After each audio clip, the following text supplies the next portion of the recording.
मधु, तेरे भैया भाभी अभी तक नहीं आए। जब तक मायके की चौक की साड़ी नहीं आएगी, तुम क्या पहनकर बिटिया की शादी की पूजा करोगी? मुझे तो लगता है तेरे भैया और भाभी आज आएंगे ही नहीं। तेरी चहेती भाभी ने राजीव को मना कर दिया होगा कि बहन के घर चौक ले जाने की जरूरत नहीं है। अभी पिछले महीने तो तेरी बड़ी बहन की बेटी की शादी थी। उसमें राजीव और तेरी भाभी वंदना ने 50,000 का सामान दिया था। अब तेरी बेटी को भी उतना ही देना होगा, इसलिए वंदना बहू ने राजीव को मना कर दिया होगा। अब उनका इंतजार करना बेकार है। तू मेरी लाई साड़ी पहनकर ही पूजा में बैठ जा। मधु की बुआ ने मुंह बनाकर कहा। मधु की बुआ और उसकी बड़ी बहन 2 दिन पहले ही उसके घर आ गई थी। वो दोनों जब से आई थी तब से वंदना के खिलाफ मधु के कान भर रही थी। बुआ जी, आप कैसी बातें कर रही हैं? भैया भाभी आज आ जाएंगे। मेरी बात हुई थी। मुझे भैया भाभी से पैसे नहीं, उनका प्यार और आशीर्वाद चाहिए। जहाँ तक चौक की साड़ी की बात है, उसकी चिंता आप न कीजिए। भाभी मेरी चौक की साड़ी लेकर आएंगी। आप और दीदी हमेशा भाभी का अपमान करती रहती हैं। ये अच्छी बात नहीं है। मुझे समझ नहीं आता कि आप दोनों भाभी से इतना चिढ़ती क्यों हो, जबकि भाभी तो हमेशा सबका सम्मान करती हैं।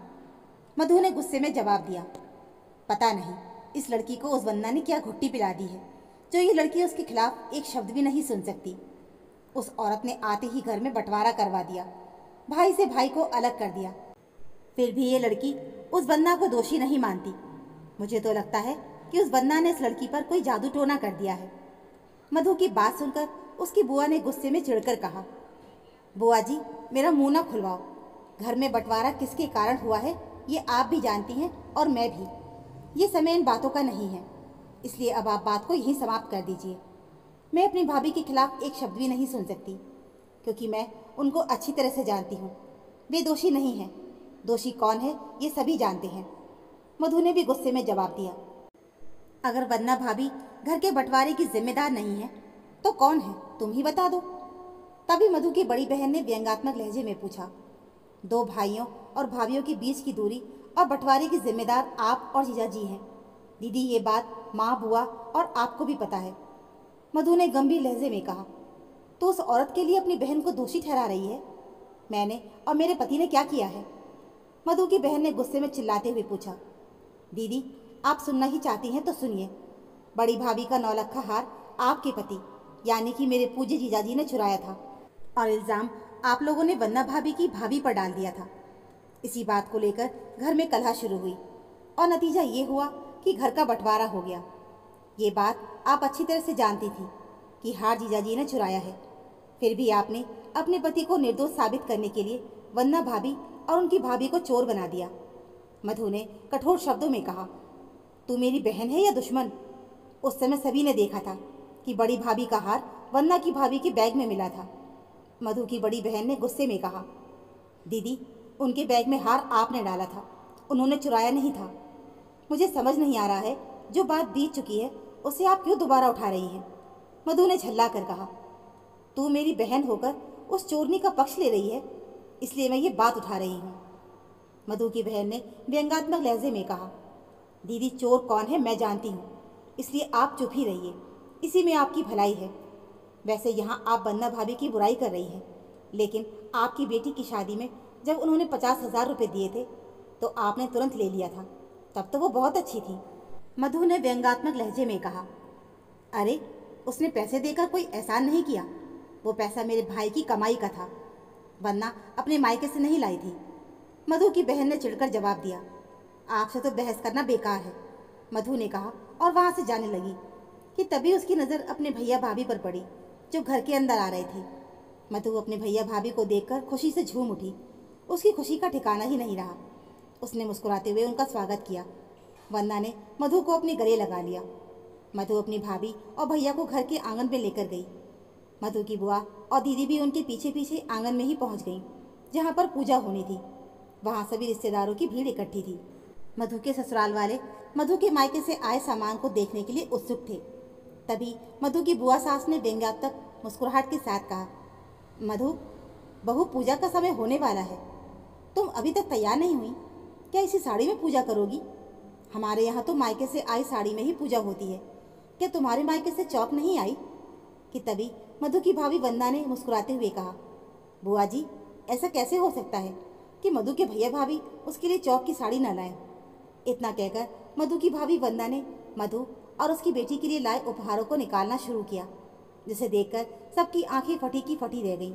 मधु की भाभी ने मधु के लिए सोने के मोटे मोटे कंगन, बनारसी साड़ी 51,000 रुपये, बर्तन, उसकी बेटी के लिए सोने का एक सेट, बनारसी साड़ी के साथ मधु के दामाद के लिए हीरे की अंगूठी भी मधु की भाभी लेकर आई थी। इतना सामान देकर मधु की बड़ी बहन ने मुंह बनाते हुए कहा, भाभी आप मेरी बेटी की शादी में तो इतना सामान नहीं लाई थी, सिर्फ 50,000 रुपये दिए थे। आप मेरी बेटी की भी तो मामी हैं। दीदी आप अपनी तुलना मधु दीदी के साथ ना कीजिए, क्योंकि हमारा और मधु का रिश्ता बहुत ही अनूठा है। उसे आप लोग नहीं समझ सकते और ना मैं समझाना चाहती हूँ। आप बस इतना समझ लीजिए कि प्यार के बदले प्यार और सम्मान के बदले सम्मान मिलता है, और जो लोग दूसरों को नफरत और अपमान देते हैं उन्हें वही दिया जाता है। मधु की भाभी ने मुस्कुराते हुए जवाब दिया, आप लोगों को शायद याद ना हो, जब मैं शादी करके आई थी तो मैं बहुत दुखी थी, क्योंकि मैंने कुछ दिन पहले ही अपनी माँ को खोया था। मैं अपनी माँ को याद करके रोने लगती थी। तब आप और बुआ जी मुझे झिड़कते हुए कहती थी कि मैं अपशकुन कर रही हूँ। तब मधु दीदी ने आप लोगों को मना भी किया था कि आप लोग मुझे अपमानित ना करें। उस समय मुझसे काम करने में गलतियाँ हो जाती थी। दूसरे, मैंने अपने घर में ज़्यादा काम नहीं किया था, तब भी आप और बुआ जी मुझे ताने मारती थी। उस समय मधु दीदी हर समय मेरे साथ खड़ी रहती थी। मुझसे कोई गलती हो जाए तो वो इल्ज़ाम अपने ऊपर ले लेती थी, जिससे मुझे माँ से डांट ना पड़े। आप और बुआ जी मेरी छोटी सी भी गलती को बड़ा चढ़ाकर माँ जी के सामने रख देते थे। आप दोनों मेरे खिलाफ माँ जी के कान भरती थी, जिससे मुझे डांट पड़े, पर मधु दीदी मुझे हमेशा बचा लेती थी। जब मेरा बेटा होने वाला था, मुझे डॉक्टर ने बेड रेस्ट को बताया था, तो आप लोगों ने मेरी कोई सहायता नहीं की थी। आप दोनों कहती थी ये सब काम ना करने के चोचले हैं, पर मधु ने पूरे 9 महीने मुझे ज़्यादा काम नहीं करने दिया। और मेरे बेटे के मुंडन में आप और जीजी ने मेरी भाभी के साथ क्या किया था वो तो मैं कैसे भूल सकती हूँ।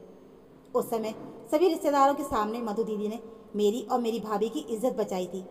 इनका वो एहसान मैं ताउम्र नहीं भूल सकती। यही कारण है कि मैं मधु को अपनी ननद नहीं बहन समझती हूँ, और ये तो आप लोग भी जानती हैं। अब आप लोगों को समझ में आ गया होगा कि मैं मधु को इतना प्यार क्यों करती हूँ और हम दोनों एक दूसरे के इतने करीब क्यों हैं। अब शायद आप लोगों को इसका कारण पता चल गया होगा। मधु की भाभी ने गंभीर मगर व्यंग्यात्मक लहजे में जवाब दिया। वन्ना की बात सुनकर मधु की बड़ी बहन और बुआ का चेहरा अपमान से काला पड़ गया। वहाँ बैठी सभी औरतें कहने लगीं, ये बात तो बिल्कुल सही है कि हम जैसा व्यवहार किसी के साथ करेंगे उसके द्वारा वैसा ही व्यवहार मिलेगा।